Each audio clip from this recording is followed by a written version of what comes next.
Hey guys, thanks for checking out the channel. Hit the like button if you liked the video. Don't forget to subscribe. And also, remember to hit that bell for notifications for when we drop new videos. Because of the obvious threat to untold numbers of citizens, and because of the crisis which is even now developing, this radio station will remain on the air day and night. Officials and newsmen at first discounted those eyewitness descriptions as being beyond belief. However, the reports persisted. Listen to them. Children of the night. What music they make. What is up, everybody? Welcome to Boogeyman Radio. I am Dave, aka Barney Stinson. And over to the side, we have my just now unmuted buddy, Harvey. Like Harvey Weinstein? Oh. Oh. No. Like my middle name. Oh. I hate you. Ruined. Hope everybody's having a great Arctic blast here in the Midwest. Dude, So we're colder than freaking Anchorage, Alaska. we are. We were colder yesterday. We were like 25 degrees colder than Antarctica. Yes, like yesterday was the coldest day here in Kansas. Well, I know you're away from Kansas City, but Kansas City, we had the coldest day that I've ever experienced when wind chills were negative 30. Negative 30. And the Chiefs were still playing. A friend of mine went to that game. Yeah, they're insane. I'm surprised that the stadium was still packed as it was. I'm so surprised. They really like dropped the price on the tickets. Yeah, like some of them were like $30. Yeah, he bought 2 tickets for like $96 total. Wow. No thanks, Kelly. Sorry. Minus Negative 50. No, no. So. I don't. I'm good. I could go my entire life without having to deal with all that. Maybe negative. There's no way it's negative 50. No Maybe. way. No way. I could believe it. No. That it was negative 50 though. Nope. Not buying it. I buy it. It was negative 30 here. A short, 30, well, not 30 minutes, like an hour or something to the border. Like, I could believe it. I could totally believe it was negative 50. Oh, no. I'd have to see that because that's insane. That might be with wind chill too. So, no, I'm pretty sure that's with wind chill. Like, that has to be with wind chill because it was like negative 5, 9, somewhere in there. And it was, like I said, negative 30 wind chill. I felt bad for the players, man. Oh, I did too. Wearing the pads and having it scrape against their arms and shit. Like, oh my God. Well, you saw Mahomes' crack or that helmet crack, right? Yeah. Whew, that's how cold it was. Like, I remember the night before leaving work, I was freezing. I haven't seen a helmet break like that in a long time. Long. Yeah, it's because it was frozen. That helmet was like, I'm done. I can't do this anymore, coach. And it literally broke. That was I mean, it was a great game. Don't get me wrong. It was an easy win for the Chiefs because Dolphins can't play anything below 32. So it's fine. But yeah, I just that was at my stepsister's. Yeah, I believe it. Like I said, I can only imagine what it was farther north. And no thanks. I don't want to. No, One thing I have to point out to people when it comes to like the NFL, I always hate this. Like, such teams from the South, they're not going to be able to play well up north. But here's the thing: the people that are in the North, the NFL season starts in the summertime. Yes. They practice preseason in the summertime, spring and summer. Right. They're playing in the heat. Now, a lot of those players are from the South anyway. Yes. So it's going to affect them just as much as it's going to affect the teams that are down south. Absolutely. And some of the people down south on those teams, on the Southern teams, are from the North. So Thing about it though, to me, the thing about it though, people in Green Bay and Buffalo are going to be more used to like teens and 20s than here in Kansas City even. Well, yeah, but like what I'm saying is like some of these players that are on these teams, like there's probably some guys from the Dolphins that. Well, yeah, that's some, but not from New York. So to me, that's maybe Barry on the practice squad or something. You know what I mean? Like, to me, it's not an excuse. The weather. No, I think it is. I think weather is a huge factor because only if it causes turnovers. Well, no, the Buffalo has been. I think it's like 11 or 12 losses now in like below freezing temperature. Or no, 0 and 11. Sorry, that's what it is. Or not Buffalo. Sorry, Dolphins. Jeez. I think it has something to do with it. It's no excuse for me. Well, that's fine. You're not the one playing. I made the rules. Okay, sure. Yeah. Tell that to Tua who can't throw a pass in the cold weather.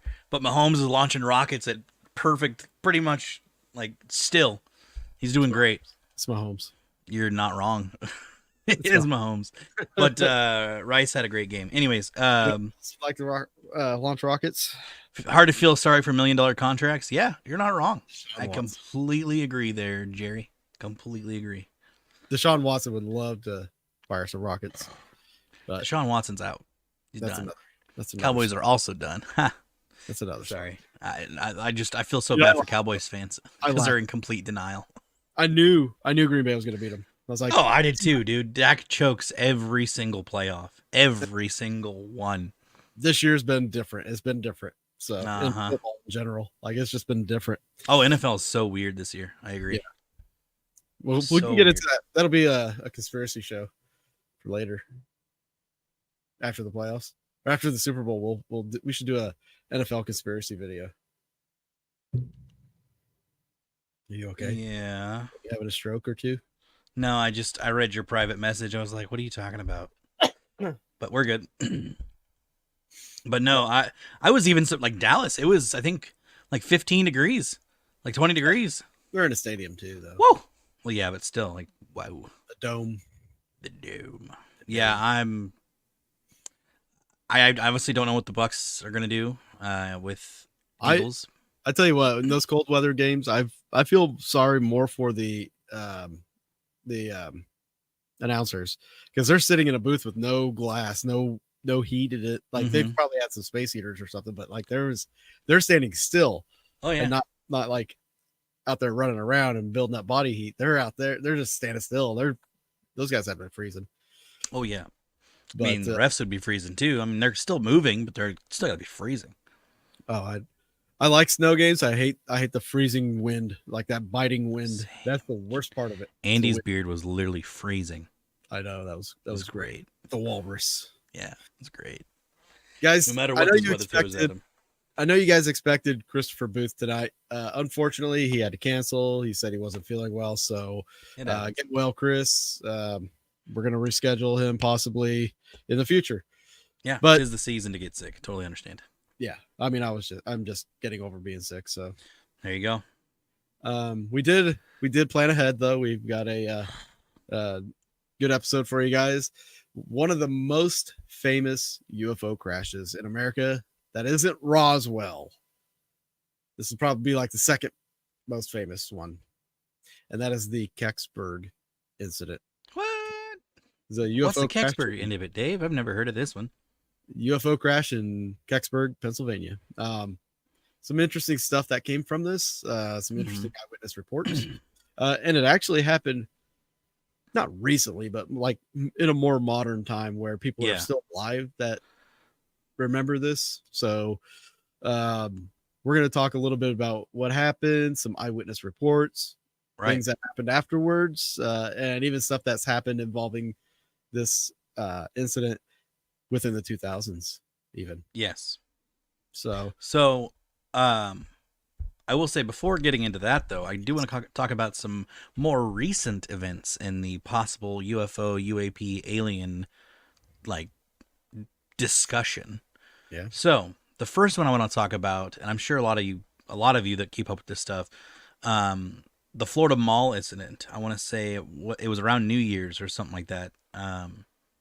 It wasn't too long ago. I know that much. It was within the last 15 days. And so this Florida Mall incident, literally there were videos of people just like running and screaming, like people like at the mall itself, and just like they were just mass chaos, right? And then you see videos of like these police cars that are just lined up. It just seems like far as the eye can see with police cars. It was like 50 to 60 police cars, right?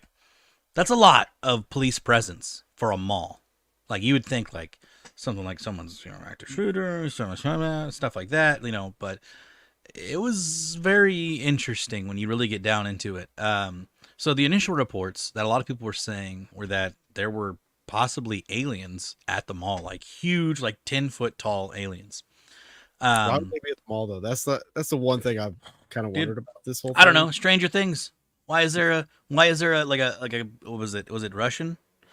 Why is there a mall, a science facility, a lab underneath that mall? Was there a Mr. Beast burger there? Who knows? At the mall. Maybe. It's a big possibility. There's probably a lot of Beastables. That's probably what it was.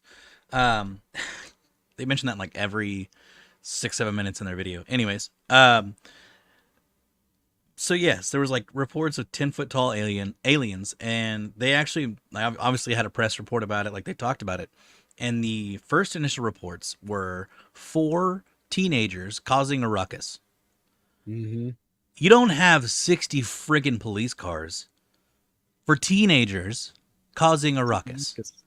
You kids are causing a ruckus. They're causing a ruckus. Call the police. Dolores. Call 911. Anyways, so then reports started coming out that they had fireworks, so people thought there were gunshots. Well, which, yes, I could understand that.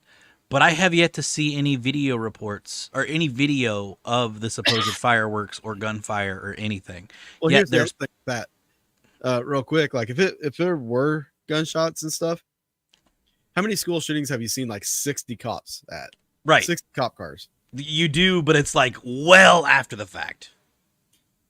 Or mainly like 10 cars. 10, 15, yeah. I don't think I've even seen that many. Like maybe true 20 at most. That's a fair point. That's a fair point. You don't have a lot. You generally have a SWAT team or what have you, and then that's how it goes. Well, this was an all hands on deck situation. This was definitely an all hands on deck thing. I want to show you guys a video of possibly. Oh, I'm gonna mute it here because it's not gonna make any sense. But so this is a video supposedly from the mall, like outside the mall, I want to say. Yeah. And like, look at this figure in size. You'll see the figure itself, and then you'll see police cars pretty much like right next to it. Well, not right next to it, but like pretty close. And if this video is 100% legit, like it is, if it's true, which this is one of the first videos that I had seen come out about this whole instance, and then the police cars, and then other people debunking it. And there was another one about his dad, who was apparently a police officer down there, and he called him, and his dad's like, yeah, I can't get into this. Like, we can't talk about it. Like, just completely denied it. Shut him down.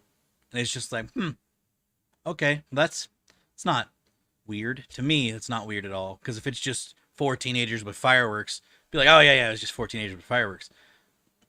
Full screen this, too. Oh, I will, definitely. So, this is the footage here. Just gotta bring it up right here. And I'll also make my screen just a little bigger too. A little brighter, sorry. Okay, here we go. Mute it. So that's the supposed figure. And then there's the police cars next to it. Like, see, to me, when you really look at it, it looks like there's 3 people. 3 people just walking across there. I don't know why people thought this was the footage. I wanted to show it to you guys just in case. But if you see this, that to me looks like 3 freaking people just walking along. You see even like 3 different sets of like feet. Yeah. So if you see that, do not pay attention to it. But so then again, there's been no visual footage confirmation of this happening. It's just, to me, just weird reports. So yeah, just keep an eye out for that. If you see any more, I doubt any more will come for it. They're probably just going to shut it down anyways. But, people so stupid. People so yeah, dumb. literally. So, and then like what Dave was saying, Dave and I were talking about this earlier. Like in the age of AI now, it's really hard to trust anything, because AI is so stupidly awesome, apparently. But except for when they have 6 fingers, a bunch of digits on one hand. So the other alien thing that has come out recently, this profile, or no, not this profile, this channel on YouTube had a former guy trying to be the Illinois governor. He was former candidate for Illinois, and he was on this channel called Redacted, which they talk about a lot of stuff that the mainstream media is not going to talk about. So he talks a lot about different stuff, and one of the things that they talked about was this special where this candidate for governor was on their show a while back, and they were talking about UFOs, UAPs, and all this stuff. And then apparently a bunch of people started coming to him even more and just like laying it all out there on him. And he wanted to come on the show and talk about one of the specific like whistleblowers or witnesses of certain things that had happened. So he was basically saying that this company, which some may know, I'm just going to say it's Lockheed, and you can finish it however you want to afterwards, that second word. Guitar maker. Yeah, exactly. They have a UAP retrieval program. And that's what this guy was basically saying. Like the governor of Illinois, the candidate of this race basically came out and was just like, all right, you win. I'm like, somebody was going through his emails and just like filing through his emails to stop talking about this stuff. At least that's what it seems like it was. Yeah. And so he just wanted to lay it all out there and be like, all right, you win. I'm going to be done talking about this after this. Like, this is how it is. So he basically just put it out there that there's a whole retrieval program thing, and this certain private company got into a firefight with another certain private company, and there were lives lost on this UFO retrieval. Well, this UFO retrieval was actually the craft of, it was the supposed craft of that first company that I had mentioned, and they were going to retrieve their craft. Well, it was being tracked by the second company, and the second company wanted to pick it up and try to, backwards engineer it, try to figure out technology and stuff like that. And they got into a firefight, and lives were lost. Well, pretty much shortly after being told all this, the guy that told the governor, or told the candidate about all this, he just stopped talking to him. Like, stopped replying, stopped everything. So it's like, is this dude dead? Did he just go in hiding? Like, what happened? Or is it all BS? You don't know. So it could just be BS. It might be real. It might be fake. You never know. But it's just one of those hypotheticals that I wanted to talk about. And to me, it makes sense, right? Companies, I feel like since the late 40s, 50s, and 60s have been privately doing their own thing, like a separate entity from the government, or like a separate thing altogether, right? Privatized, corporate, everything.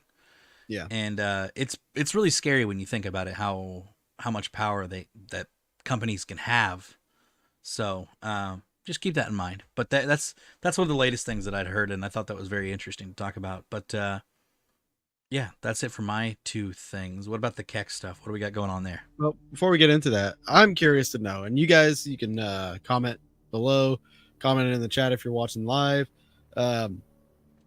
What are your feelings about UFOs? Do you think that this is something that we've been like what they're reporting? Do you think this is something that is truly from another planet dimension, right? Or do you think this is something that is constructed here on Earth? Like, is it our military, or is it aliens here on Earth? I think it could be both. I just got done watching a really interesting documentary where they're talking about USOs and bases underwater. And I love stuff like that. Yeah, it makes sense. I mean, where's the one place that normal humans can't really? I mean, not one place. There are multiple places we can't really go, but like for sure, indefinitely cannot go without the help of machinery. Bottom of the friggin' ocean. We've explored more space than we have our own ocean. So literally. So, but yeah, we have yet to find life out there except for on planets. I'm curious to know, what do you guys think? Is this something that's what's being reported and told to us? Is this man-made objects? Do you think they are from another world, dimension? Let us know in the chat and in the comments. I'm working while we're doing this. I'm working on something possibly for next week also. So lovely. Yeah, love secrets. Yeah, it just started coming up out of the blue. Good. Oh, and one more thing too. I'm so sorry. There's actually a bill trying to get passed, I believe, in Congress. Obviously, it has to be in Congress somewhere. But there's a bill trying to get passed that will allow more freedom for pilots that witness like UAPs or UFOs, that they can just come forward and talk about it with somebody, especially like oversight committees and stuff like that, because private sectors need oversight. They do, because they're spending billions, millions, if not, but here's the thing with that though. When you have spies from other nations, which yes, that is a real thing. There are spies from other nations, just like I'm sure America has spies in other nations too. I'm not naysaying, I'm not confirming, I'm just saying it's most likely a thing. Duh. You just gotta be in the in-between there, don't want to get assassinated or something. But yeah, I wouldn't be surprised if with those oversights, if people just somehow get on, and then because people are compromised. It's just how it is. I'm trying not to go off on a little tangent here. I'm like, let's stick to our subject for tonight. We are. I mean, I'm still sticking to it. I'm just saying. No, I'm thinking about bringing something up, and I'm fighting it because this save that for another show. Conversation. We'll save it for another show. If we have time afterwards, we'll talk about it. But all right, cool. Let's kind of get into the Kecksburg stuff. All right, so Heather said she thinks it's aliens from space or here on Earth. Either way, real. And Jerry says Mariana Trench 6 miles deep. So yes, I think there is a UFO, but some is blown up. Legit, that isn't. Yeah, agreed. I agree. I think that we've been fed a lot of misinformation over the years. Much like with what we talked about with the mind reading programs, or sorry, not mind reading programs, the remote viewing programs. Yes. A lot of people were sent in to be disinformation. That's the thing, is how do you know these whistleblowers are 100% telling the truth? They could be just feeding us what they want us to believe. Absolutely. And for those of you that are watching on Kick, just want to say hello and thanks for joining us. So I'm going to open up with kind of a little bit of a background on the Kecksburg, and this is going to have some eyewitness statements involved with this. So I'm just going to read through this for you guys. On December 9th of 1965, a brilliant light streaked across the sky over Canada. It was also seen over the northeastern United States. Thousands of eyewitnesses reported its trail, which was visible for hundreds of miles in every direction. In Kecksburg, PA, 40 miles southeast of Pittsburgh, Rob Landy and his brother Ray were outside riding their bicycles. They said, "We were riding up the road and we just happened to look up into the sky and we saw this thing coming over the tops of the trees. It just glided right across the sky, across the horizon of the trees. We were just in awe, as we watched it. Then it disappeared and we ran." That was from Ray. Rob said, "You knew what an airplane looked like. You knew what a helicopter looked like. And that didn't look like anything we had ever seen before. And the angle that was coming in, you knew that it had to hit the ground." 3 miles away, another local boy, Randy Overly, also saw the object. He said, "I was playing by a creek at the time and heard a deep hissing noise. And I looked up in the sky and saw an object coming at me from a pretty good distance away. It flew right over the top of me, no higher than the no higher in the air than 200 feet and was going no faster than a small airplane would go. Nevin and Nadine Culp were also playing outside when the object flew overhead and crashed into a wooded ravine half a mile away. The ball of like fire came through. It's something that I've never seen before and never seen it since. Seeing the smoke then at the time down in the hollow there. The Culp farm is located less than a mile from Kecksburg village. The object appeared to have crashed a half mile from the Culp's home. Within minutes, Pennsylvania state troopers descended on the site. By now, there was no smoke and the light was fading. Search teams were also called in to locate the actual crash site. Later, volunteer fireman Jim Mays located the site from an overlook above the ravine. He went on to say, "We went up this road and came to the brow of the hill and stopped, and down to the right in the hollow were these blue flashing lights. It wasn't searchers down in the woods with flashlights or anything. It was a real bright blue, real bright, like a electric welder. The flashes seemed to be timed at what intervals, I don't know. At that point, the troopers decided to close off the area, close the roads off. So we brought the two of us that was with them back to the fire station. A call went out to the local fire departments, and more than 30 volunteer firemen were dispatched from the Kecksburg station. Volunteer fireman James Romansky was with the search team that actually found the crash site. His statement was, "Here was this humongous metal object, half buried in the ground, about 6, 7, 8 feet across. And it was every bit of 8, 10, 12 foot long. And to me, the object looked exactly like a fresh acorn that you'd pick off a tree. There was no wings. There were no motors. There was no propellers. There was no identification whatsoever that would identify it as an aircraft that I would know. There was a bumper on the bottom part. On that bumper, there was what it looked to me like the ancient Egyptian hieroglyphics. It was markings like stars and shapes and figures and circles and lines, and what it was, I don't know. To this day, I've never seen anything like it. So we're all standing around this thing, wondering what in the heck it could be. And finally, here come two men down through the woods, and they took one look at the object and immediately told us to leave. They said, "We are in charge. We're taking command. Get out of here." So we left there, and by the time we got back down here to the fire hall, this place was wall-to-wall military. An hour later, military authorities took over a farmhouse near the ravine owned by Lillian Hayes.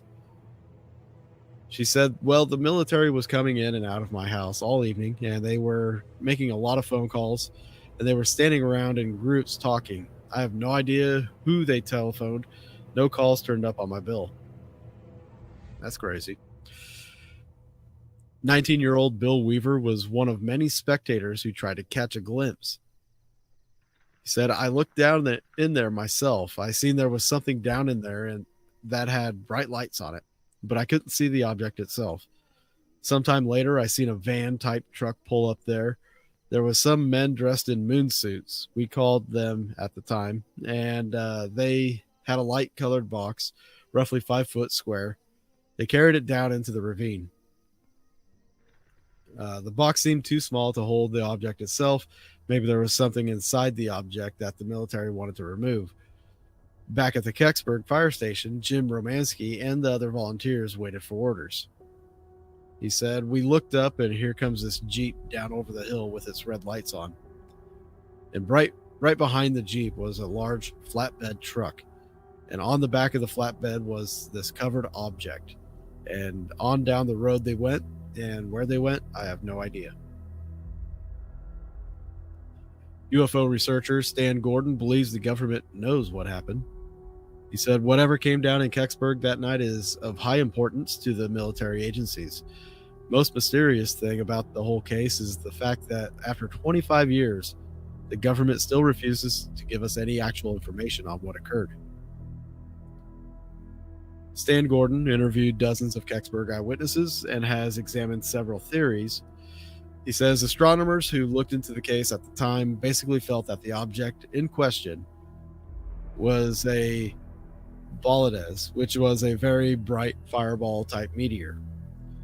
But we now know the thing basically was coming down from the tip of Ontario.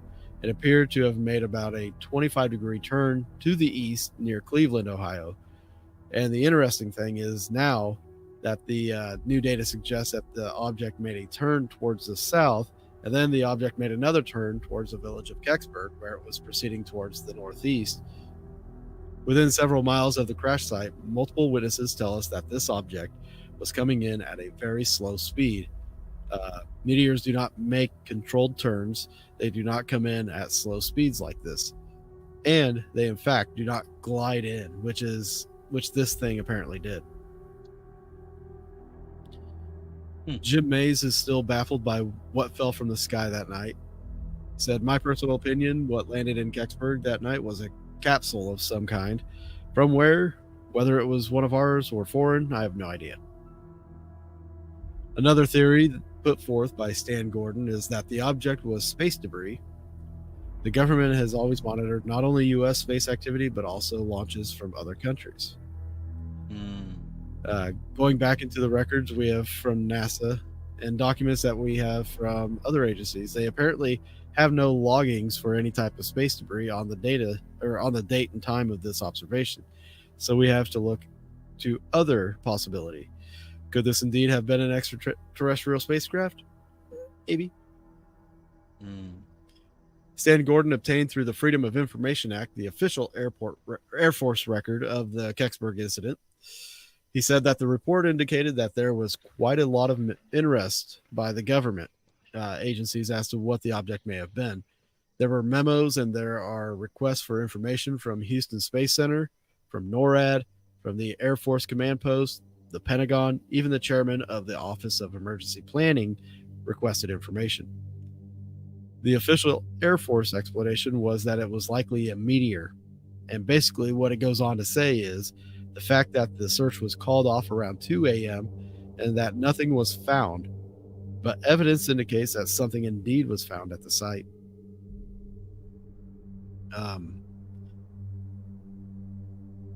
Bill Weaver was one of the eyewitnesses. He went on to say the military's idea of finding completely nothing is completely false. There was something down in that ravine that night. There was something that glowed an awful bright light, and they took something out of there that night. There's more eyewitness stuff on here. I'm going to save for later. And we'll talk a little bit more about this here. So basically, pull this up because this is Kelly going to bat for us. Thank you, Kelly. I'll put it up there again. Don't forget to show some love and hit that thumbs up. And then she goes, rolls up sleeves. Okay, who hasn't hit that thumbs up yet? Appreciate you, Kelly. Thank you. Get him, Kelly. Get him. Those thumbs up really do matter. They really do. Comments and thumbs up help a lot. A lot. So the most interesting thing to me about this is the fact that it did come from Canada, seemingly. Yes. Made two turns, basically. Yep. And ended up in Pennsylvania. That's a large area. That is a large area. That's a for people to see area. This thing. Yes. In the sky. I did a little digging and I did find a report. Okay. From Canada on this object. Oh, Canada, eh? Oh, right. Canada. I'll show you guys the handwritten report and I'll read it to you guys so you know that I'm not just making this up. I don't know, Dave. Seems like I don't know. Making it up. I don't know about this. I'm just saying, hypothetically, it may or may not have happened. May or may not. This is the first page of the report, and I'll close this ad so I can read it to you.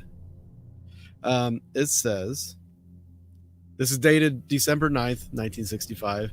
It says, "Gentlemen, I have just returned from a convention in Miami Beach via Tampa on Air Canada flight. Since I just sighted this thing over your country, I suppose you are the people I should report to. very casual with this. It seems. He says at approximately 4:45 p.m. and at about 10 minutes from flying time south of the city of Pittsburgh, when we were at 18,000 feet, I was looking out the window towards the east when I saw it. When he saw it. It. The clown? I mean, what? Yes. Funny enough, that's actually the shirt I'm wearing. Wow. Coincidence? I think not. Anyways. No. Definitely not. I don't That throw you off. Sorry. No, I had a cough. Okay, honestly, you got really quiet there, Dave. What the hell? Page 2. Let's see. So anyway, a sort of pencil-shaped object flying horizontal for a second, then going into a 70-degree dive with an orange flame, then appearing behind it. In a matter of 3 or 4 seconds, it was gone, just like a rocket taking off, but this was in reverse, going down. Apparently, I was the only one on board who saw it. However, when I asked the stewardess to speak to the captain, she told me that he had seen the same thing and was reporting it on the radio. I was not drinking and have flown quite a bit as a passenger and am a former Canadian Air Force pilot from the last war. I have never seen anything like this before, especially the rapid changes in direction and terrific speed. I hope that this information may be of some use.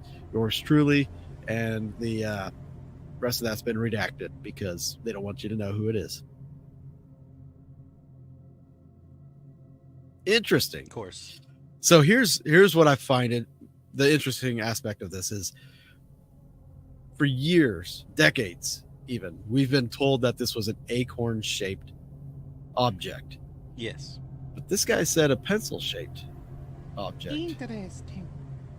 Now I wonder if any, like, the crash landing may have, like, crunched it and caused it to look like an acorn, added that little ridge around or bumper or whatever. Possible. Possible. Plausible. I mean, it's interesting shape nonetheless, like an acorn shape. But then when you think about the pencil, like how many other pencil-shaped UFOs have people seen? I mean, there's been all kinds of shapes, and oh yeah, no, there absolutely have, but like how many? Same with the acorn shaped. Like I haven't heard about a lot of acorn shaped, aside from a certain thing in history that a certain group was working on, in 1940s. the NZs. The NZs. We're just gonna say that because YouTube loves their code words. Or Facebook or Facebook. I don't think Kick. Sure. I don't think Kick will. I mean, obviously X wouldn't if we were streaming to X, but we're not. Nice mug. Finally, somebody caught it. Somebody finally gets it. Oh my gosh! Thank you, Heather.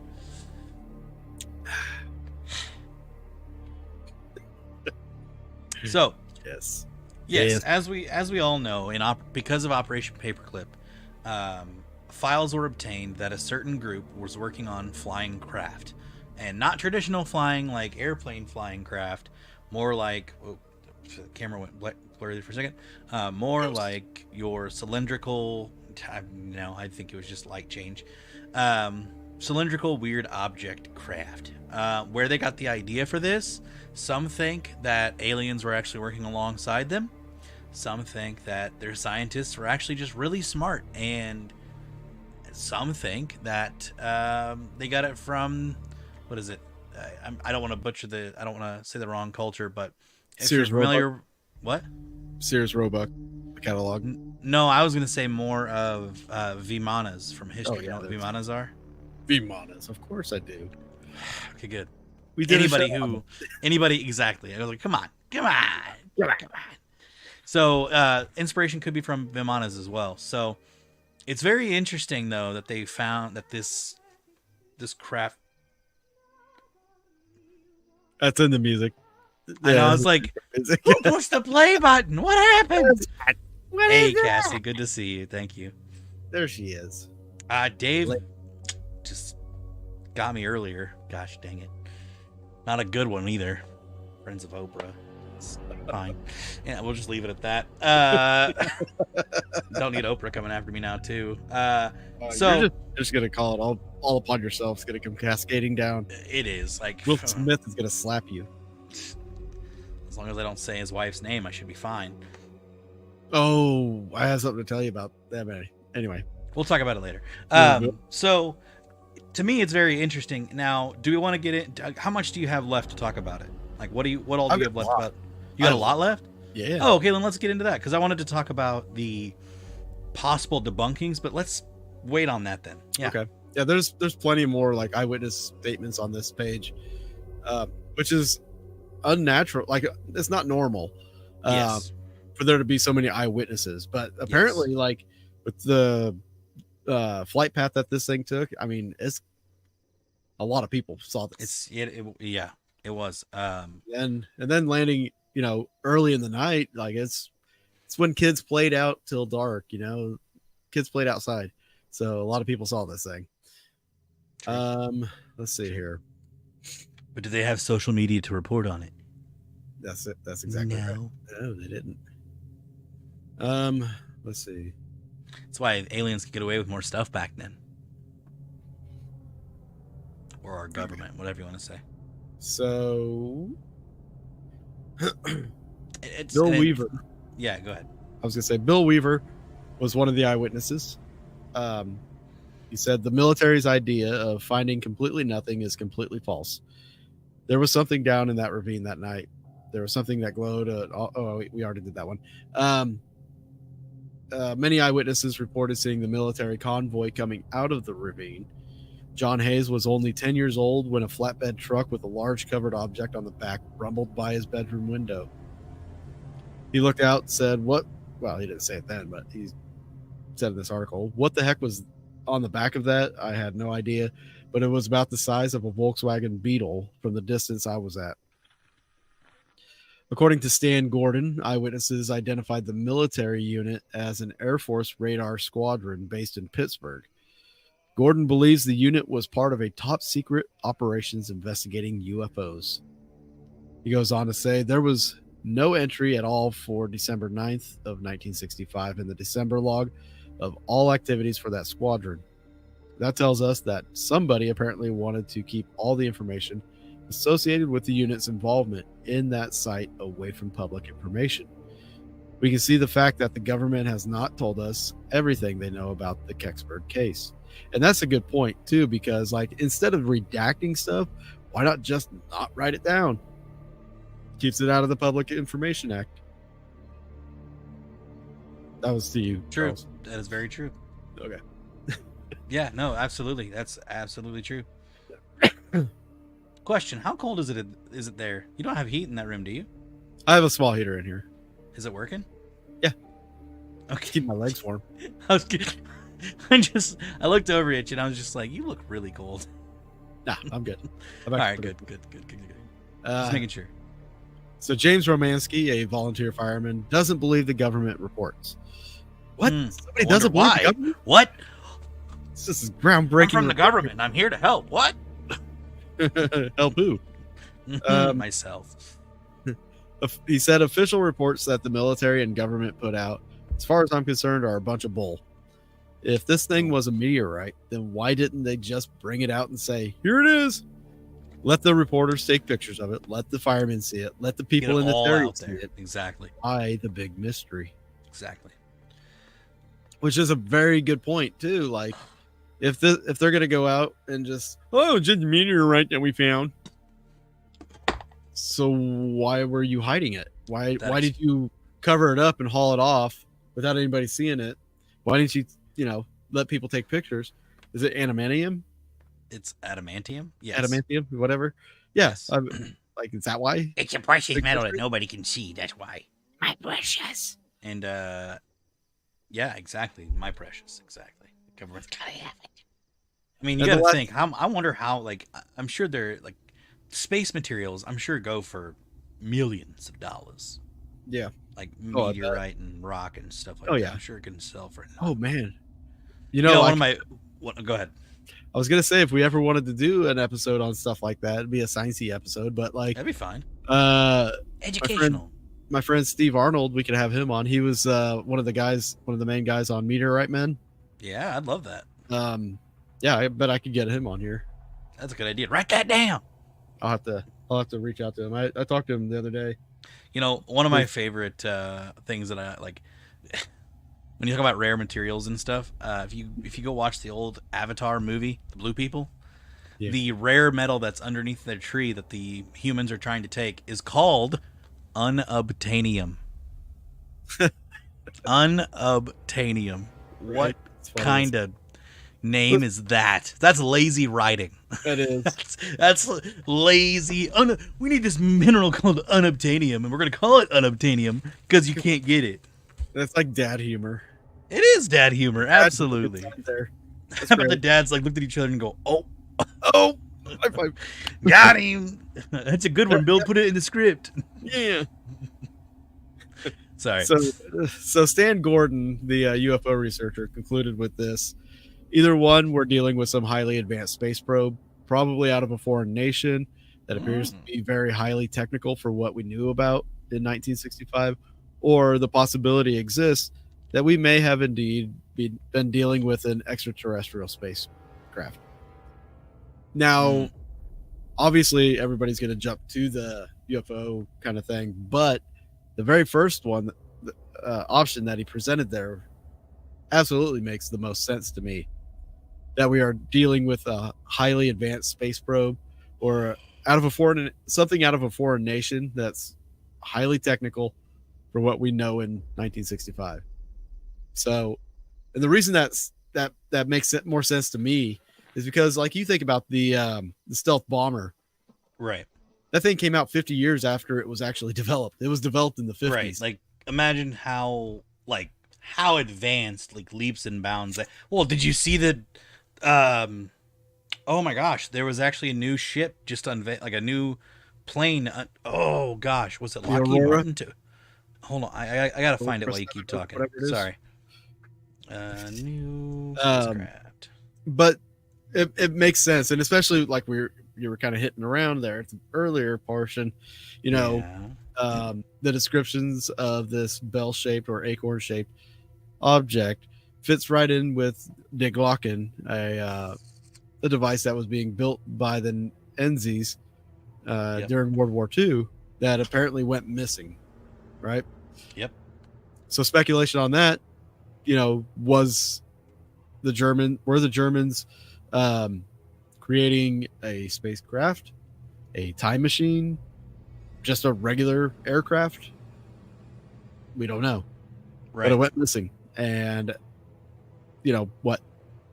almost 30 years later, this object falls from the sky. Like, right. Just all of a sudden. It's crazy. Maybe I don't know. Maybe it's interdimensional. Maybe it was like a blender. Maybe, I don't know. Germans did crazy things. I mean, yeah, that's a lot of the Germans. They were into a lot of weird stuff. Oh yeah, still are. Still are? You think they're still around in the moon? Is that where it is? They in the moon? The moon's a spacecraft? Is that what you're telling me? The moon's hollow, dude. Come on now. It's a spacecraft. It's not a moon. It's a space station. It's a base. For all the Nazis. Nah, that's too close. That's way too close. Too close. Apparently, there was something. I could have sworn there was a test flight of some ship that went really well, and it was a futuristic new style ship, and now I can't find it on the internet. Of course. Well, I mean, of course. Mentions of the Aurora that broke out like a few years back. The Aurora project, the Aurora aircraft, was said to be able to fly from LA to New York in 15 minutes. Yeah. Did you see Cassie's comment? Yes, I did. Awesome. Blue people. Yeah, blue people in Kansas. The Blue Man. Fort Riley. Well, it makes sense, Fort Riley, if there were aliens around in military installation. Makes sense. I'd imagine they'd be bluish in tint, depending on. Well, some. You never know what race you're dealing with, because I definitely believe there's multiple races. I don't think it's just one race. Yeah, so, Just like how we have many races and classes of animals and humans and what have you. Yeah, I was gonna say, look at humans. I mean, like, Yeah. honestly, as far as races go, like you have basically 4 main ones. Like Yeah. you have Asian, you have the whites, you have I'm gonna get in trouble saying this. Wow. The darkies. Wow. Like Native Americans and Hispanics, they have darker melatonin or skin pigments, but they're not as dark as the African American or the Africans. So Yeah. like I would categorize that like the 4 real races, and then you just have like location, geographical stuff. But like, could that have been from engineering though? Yeah. Like, oh, we made a test sample of this, and this batch came out like this. We made a test sample of this. This batch came out like this. Like, all right, well, cool. I think 4 is enough, guys. So here's what it is. NASA unveiled a new quiet supersonic aircraft called the X-59. Oh yes, That's what it was. Yeah. Yes. So it does supersonic flights at 1.4 times the speed of sound, or at around 1,480 km/h. Wow. kilometers per hour. Yeah. That's wild. That is, Which and would I think be- that's by Boeing, technically. 700 is like speed of sound, right? 700 something miles per hour. I honestly couldn't tell you. No, it is Lockheed Martin. Sorry, it was Lockheed Martin. That's who it was. Yeah, so 700 miles, I think, or somewhere around 700 miles is like speed of sound, I believe. So if it was like, what'd you say, 1 point what? 1.4 times the speed of sound. So we're probably looking at about 1,200 miles an hour. Wow. It's pretty quick. My God. That's so So- fast. But That's you know, you think so about fast. UFOs and the speed that they travel, they're not breaking the sound barrier. So we think. I'm kidding. It's what? You really think they're not breaking the sound barrier? I think some could. I'm sure. I think Well, no, I'm saying they're traveling faster than sound, but they're Yeah. not breaking that barrier. There's no boom. Well, yeah. So do you know? Like, I think I've talked about it before. The reason why I think what that is is it? because around the ship, it's creating its own like energetic field, Yes. which is why the gravity or why the laws that we understand do Don't not apply. apply I get that. to those ships. So why would it go boom if it's not having Well, that's the same point. effects? That's the point. Why I'm asking that is like Oh, nobody stopped and realizes, hey, yeah, you know, you see this footage where these things are like phew, gone yeah. there, Or just phew, done, like going this way and then like Yeah. out of nowhere. and there's no boom, there's no breakage of the sound barrier that we would expect. Yeah, because with jets to slow down, you have to send out those fins, and even with that, you hear that drag, that that air drag, like Yeah. you're gonna hear it. But with spacecraft, I don't Nothing think that. that because I think they're in their own field, like their energy fields. You think maybe like when we talked about the Vimanas, Yeah, and you know the sound episode, which maybe I don't know if I re-aired that on our channel or we not. should maybe do it this week. Maybe. yeah. But when we were talking about that on the episode with the sound and how you were using sound frequencies to create the anti-gravity. Right. So whenever they create the anti-gravity using sound frequencies, could that distort the sound frequencies created by breaking the sound barrier? Well,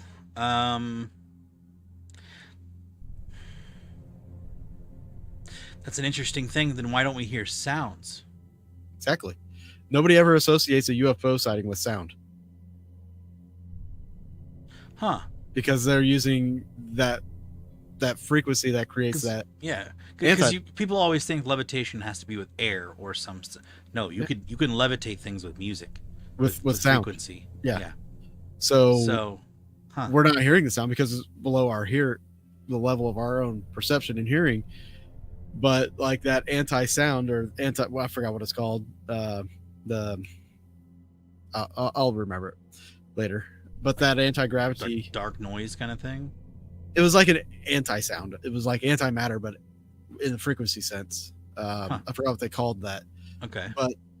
But that frequency, like if that's creating anti-gravity, we're not able to hear it because it's not in our hearing range. This is something else I would like to see if somebody put out a measuring device to measure frequencies that could go that low or that high. But like, if they're creating this frequency to create anti-gravity, could that also disrupt the RF field, the sound frequencies the Earth naturally has? Yeah, I think so. Well, it could probably do that and use those sound frequencies. Yeah, and maybe by using that or creating the anti-gravitational sound frequencies, maybe it's disrupting or creating a pocket to slide through. That's essentially, so what I think it's doing is it's drawing on the energy from the Earth to basically maybe that's maybe not from the Earth essentially, because if it's because I can't say if it's a fusion like reactor or anything like that, because it's so hard like to really put that into terms. But for me, if it's going to turn on a dime, just a 90-degree angle, all of a sudden, you have to be able to stop that inertia from within inside the craft as well. Yeah. Like, but you have to. Yeah, if you're creating this pocket, right? But here's the thing: but we see it on the outside, right?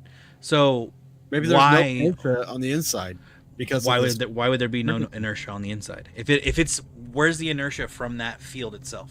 Around it. No, that's not what I'm saying. The inside of that field, it's going to have its own inertia. How do you stop the inertia from that?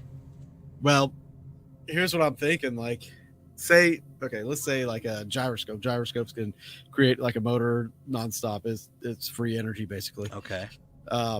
Let's say the craft has a separate compartment that's running. This is a gyroscope that's creating the sound frequencies of this anti-gravitational factor, right? Okay. And inside the craft, in the cabin where these beings would be. Oh, yeah. Okay. If there's an anti-gravitational force, if they couldn't use that anti-gravitational force within the cabin to stop. Yeah, see, now that makes more sense, because for you to anti-gravity is going to eliminate inertia. Well, not necessarily, because if you're still traveling like in a spacecraft, if you're traveling through space in rockets, you're still going to have that inertia from the propulsion.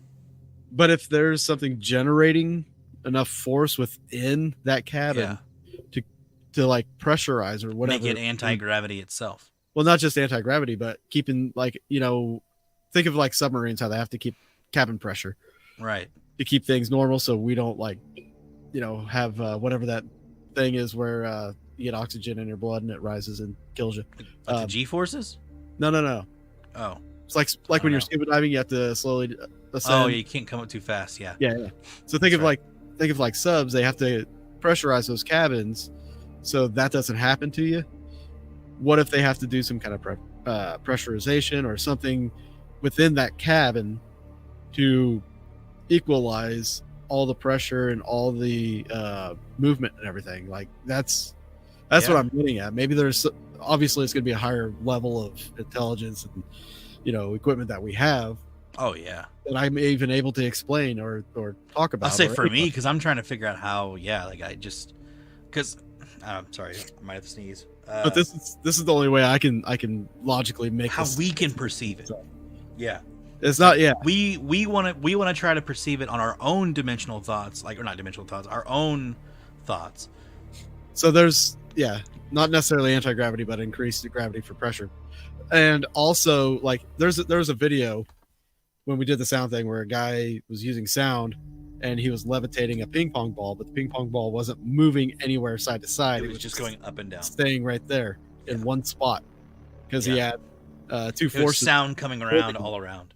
Yeah, it was just holding it in place and it was spinning, but like it was staying in one place. Something like that. If they had something with this cabin that was based off, if this whole thing is based off of frequencies and being but it sounds like to me it would be an outward thing, not an inward thing. Well, that's why I'm saying there's multiple compartments to this. Like if they've got an engine that's creating the anti-gravity, that's for flight and all that. They have the control room, their cabin, and to be sustainable in there, they would have to create another force inside there, I would think. So something to sustain both, essentially, like gravity and anti-gravity together. Yes. Essentially. Yeah. You would have to find a balance on that. Yeah. Well, that's probably annihilate you. That's probably what they do is they like, I don't know if it's just one singular sound that generates to make the ball levitate, or if it's multiple frequencies coming in to do it. Because have you ever noticed how when some people say the same note together, it has this like weird sound, resonate, like, together? Yeah, it has that weird resonate, right? So what if that's what it is? If they're using multiple frequencies to, and then like, hey, let's shift left, boom, frequency this way, like instead. Yeah. Like, I don't know. Just we're getting away from the whole. We are getting so far away. Sorry, guys. We like to go on tangents and figure things out. We like to think sometimes. Theorize. We got to think to keep our minds going. You know. Who does that? What? Think? Yeah. Definitely not our president. What? Let's see here. So, since the incident, there's been several articles written about the Kecksburg incident. Believe it or not, people still not surprised. Hang on a second. How dare you cough on stream? How dare I? Fine. It's fine. So in 1967, an article by two astronomers in the Journal of Royal Astronomical Society of Canada, used the seismograph record to pinpoint the time of passage over the Detroit area at 4:43 p.m. Still daylight. Actually, no, this December. It might not be. They're getting close to the end of it. In addition, they used photographs of the trail taken north of Detroit at two different locations to triangulate the trajectory of the object. They concluded that the fireball was descending at a steep angle, moving from the southwest to the northeast, and likely impacted on the northwestern shore of Lake Erie near Windsor, Ontario, okay.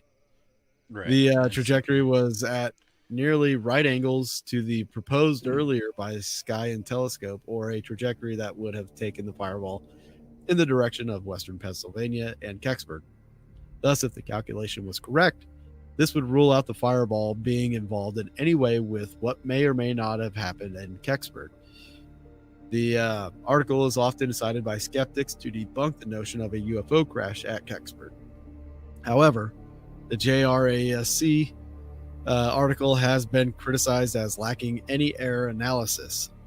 Since the triangulation base used by the astronomers in their calculations was very narrow, even very small errors in determination of directions could result in a very different triangulated trajectory. Measurement errors of slightly more than 1/2 degree would make possible a straight line trajectory towards the Kecksburg area and a much shallower angle of descent than reported in the article. It was also pointed out that the photos used actually show the fireball trail becoming progressively thinner, suggesting motion away from the cameras or in the direction of Pennsylvania. Had the trajectory been sideways to the cameras, as contended in the article, the trail would have likely had remained roughly constant in thickness. So yeah, that was some science that was done on that. Let's see. Okay. A reporter and news director for the local radio station, WHJB, John Murphy, arrived on the scene of the event before authorities had arrived in response to several calls to the station from alarmed citizens. He took several photographs and conducted interviews with witnesses. His former wife, Bonnie Millslegel, later reported that all but one roll of film were confiscated by the military. Interesting. WHJB office manager Mabel Mazza described one of the pictures. She said it was very dark and it was with a lot of trees around and everything. And I don't know how far away from the site he was, but I did see a picture of a sort of cone-like thing. It's the only time I ever saw it. In the following weeks, Murphy became enveloped with the incident and wrote a radio documentary called Object in the Woods, featuring his experiences and interviews he had conducted that night. Shortly before the documentary would have aired, he received an unexpected visit at the station from two men in black suits, identifying themselves as government officials. I did not know this. They requested to speak with him in a back room behind closed doors. Ew. The meeting lasted about 30 minutes. A WHJB employee, Linda Fosha, recalled the men confiscated some of Murphy's audio tapes from that night and that no one knows what happened to the remaining photographs. A week after the visit, an agitated Murphy aired a censored version of the documentary, which he claimed in its introduction had to be edited due to some interviewees requesting their statement be removed from the broadcast in fear of getting into trouble with the police and army. This new version contained nothing revealing and did not mention an object at all. Mazza and also Murphy's wife remember the aired documentary was entirely different from what he had originally written. After the airing, Murphy became uncharacteristically despondent and completely stopped all investigation on the case and refused to talk to anyone about it again, and never gave clear reasons why. In February 1969, Murphy was struck and killed by an unidentified car in an apparent hit and run while crossing a road. The hit and run occurred near Ventura, California, while Murphy was on vacation.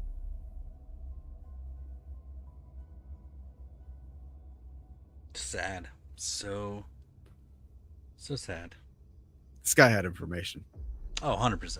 100%. What? He got visited by the men in black. And then he wound up dead not too long after. Yeah. Wee-oo. This is officially silenced. So if you see something crash in the woods, don't go running towards it. Exactly. It might change and shapeshift. There had been some speculation, especially from NASA's James Oberg, that the object in the Kecksburg incident may have been debris from Cosmos 96, a Soviet satellite.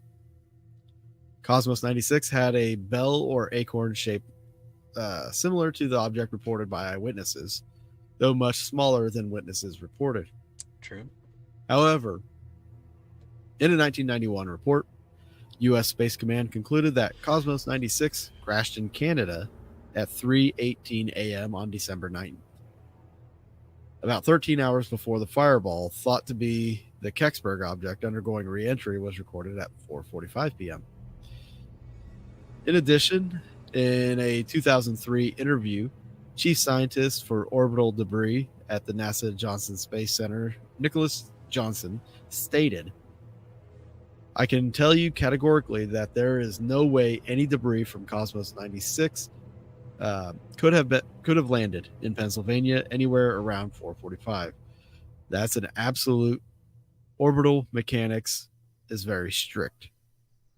So you have somebody from NASA saying, "No, was not Cosmos 96 at all. Nothing from it. No, and it wasn't it. It's impossible to be it." Yeah. In December. Now, oh, go ahead. Go ahead. No, I was just gonna say there's another thing that could have been this. So, a guy named Owen. What? Keep going. I'm listening. I'm not listening. I'll be right back. Uh-huh. A guy named Owen Eichler is an independent researcher with varied background, encompasses engineering and advanced technical expertise, as well as analytical and common sense approaches to unexplained phenomena. This person, I guess, was also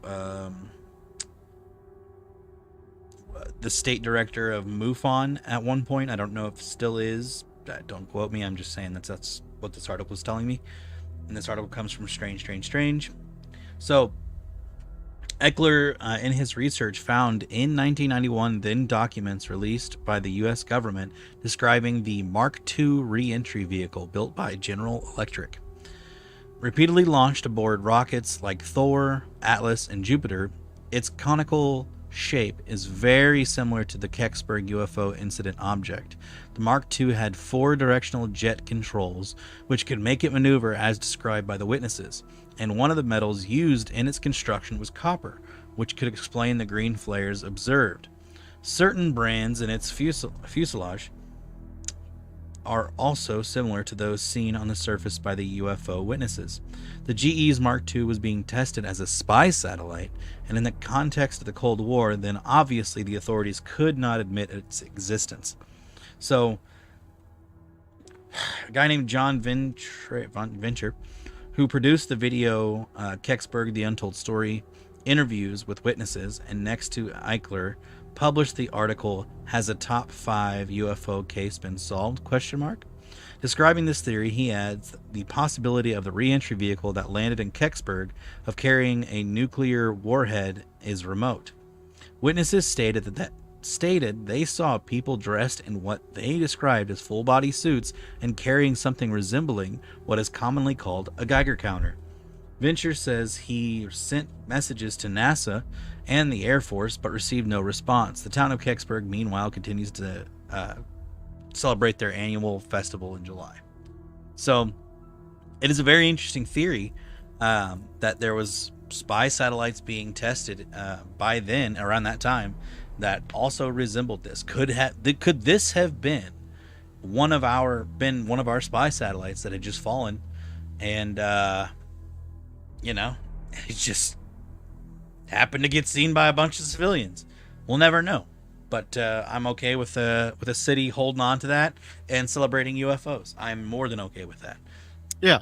I mean, Roswell celebrates a UFO crash. Exactly. Like, I appreciate any city that keeps that stuff going, even though it might be tiresome or this is what we're known for kind of stuff, Absolutely. But that's just how towns are. I mean, even like it could be something little like, what is that town in Iowa that had the monster that they had. Josh did a documentary on it. Oh, gosh darn it, what is that monster called? Oh, I'm blanking too, bud. Sorry. But anyway, like stuff like that. The Mothman's got its own thing in West Virginia. The Spook Lights in Joplin. There's a Spook Light section of the museum there. Hell, even St. Mary's, Iowa, they had celebrations. They used to have like this fair that happened every year celebrating the St. Mary's light. So yeah, Van Meter. Thank you, Kelly. Perfect. Van Meter monster, Van Meter, Iowa. Kelly would know. She's in Iowa. There you go. There's a lot of monsters in Iowa too. There are, surprisingly. I mean, a lot of land, a lot of farmland out in Iowa. You know what I'm saying? Oh yes. Of course, I don't know how their cave systems are, though. Not to brag, but there's a town in Iowa called Glidden. No, you don't think. Yeah. Yeah, I'm just saying. There's a Fort Charles somewhere. That's funny. That's good stuff.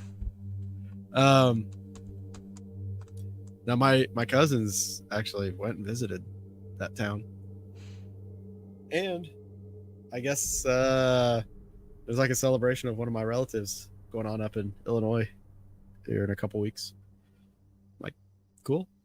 Road trip. I'm kidding. I can't make it. I can't afford to do anything right now. It sucks. I can't either. Don't feel bad. It's winter. This economy. Yeah, winter. That's what it is. We're blaming it on winter. Sure. Blame it on winter. It's been like 3 solid years of winter. All year. God, why won't winter just go away? Old man winter. Anyways, Jerry says, but if it was more pencil shape and it could not slow down if it hit on the tip, could it have crunched back like a car does, creating an acorn shape? Maybe. That's what I was alluding to earlier. Like whenever that eyewitness report has stated, like he saw a pencil shape, but he also kind of stated that it almost looked like a rocket, but backwards. So if it could have been a rock with a little nub on it instead of a point, you know what I'm saying? And once it crashed, it just like condensed it. Well, I mean, to me, it also makes sense that like maybe that rocket had a disassembly thing, right? Like much like they were saying the Mark II, like it separates, right? You separate it from the actual rocket combustion system, which is very common with shooting rockets up into space. You usually have what? I have an idea. Okay, what's your idea? Another thing. Okay. Maybe this wasn't a rocket. Maybe this wasn't necessarily government. What if this was NASA? Possibly. Their space capsules when they re-enter, when they're bringing them back. You didn't hear what I said a little bit ago, did you? I didn't. I was probably peeing. Yeah, it's basically so General Electric back in the day was making this ship called the Mark II. It was a re-entry vehicle, and its shape, it's what I read to you earlier. The shape was very similar to an acorn shape and could move in similar directions that these eyewitnesses claimed, and they had witnessed that people were carrying around Geiger counters, like coming from it, or like devices that resembled Geiger counters. If it were Geiger counters, that makes sense because like a nuclear level warheads. of space outside of Earth is very true. High in radiation. Yeah, which is why we never went to the moon. So they were being tested as spy satellites for back in the day. So of course they had to deny back then, right? Like it's the perfect setup for a ship. So it was. Ever want your company to take off? Just start doing stuff for the government. Honestly, government has the most money. Yep. Work for the government. We'll pay Tesla you. And NASA and all these other ones, but I mean Tesla doesn't really work with NASA, but they kind of do. Anyways, yeah, it's very interesting what are like, a short like 10, 15 years ago, governments deny UFOs don't exist. Well, now they do. Yeah. UFOs are 100% real. And all those people that called you crazy or conspiracy theorists, they're the crazy ones. Just saying. Because funny how people that question the narrative are the crazy ones, but then turn out to be right. Right. Interesting. But you got anything else on this topic too? I think that's all I've got for it, really. I mean, there's some more eyewitness stuff and things that have happened, like in modern days, like people investigating it and just having ideas, basically, like we're doing, just kind of throwing it out there. Yeah. But nothing really been verified. But there's a lot of theory about this incident. Absolutely. There's a lot of mystery surrounding it. I mean, a lot of people in town. I would say, this is either almost as mysterious or as mysterious as the Bet Sphere. I don't know. Bet Sphere is really odd, and there's more to the Bet Sphere too. Yeah, when you think about it, there's more like evidence and like pictures and all that kind of stuff of it. Oh yeah, like this thing actually exists. You could they were holding it. You know what I mean? Well, the thing with the Kecksburg thing, what gets me about it is there's so many witnesses that saw something flying through the sky, crash. A lot of people saw the military come in. A lot of people saw the military roll out with something on a flatbed truck. So there was a physical object there. But what was it? That's exactly. What was it? I think it's more mysterious than Roswell, honestly. Roswell's like, farmer reported a crash site. A guy took a picture with a piece of foil. We don't know exactly what happened. We were just told stories. There was actual photos that reporter had. There's numerous eyewitnesses. Yeah. And that's so key. Yeah. There's, I don't want to say I'm 100% sure, but I think that there's actually even still radiation in some of the trees there at Kecksburg. Oh, wow. We're at the crash site. And also you can see there was a show on the History Channel where they went to investigate it, and you can see the area that the crash site was reported. A lot of the tree tops are broken. Like as if something came down through the trees. So, I mean, physical evidence seems to have been left behind there. Yeah, and I still wouldn't be surprised, though, if it was a government-tested ship or government-made ship. Yeah, if not a government-funded. Not by ours. Could have been by ours, but it could have also not been by ours, which would have been icing. Yeah, get it. Absolutely. Like, I should have pulled up pictures of that Mark II. It was a weather balloon, guys. That's what it was. It was definitely a weather balloon. Just weather balloon. China. Their weather balloon. Anyways.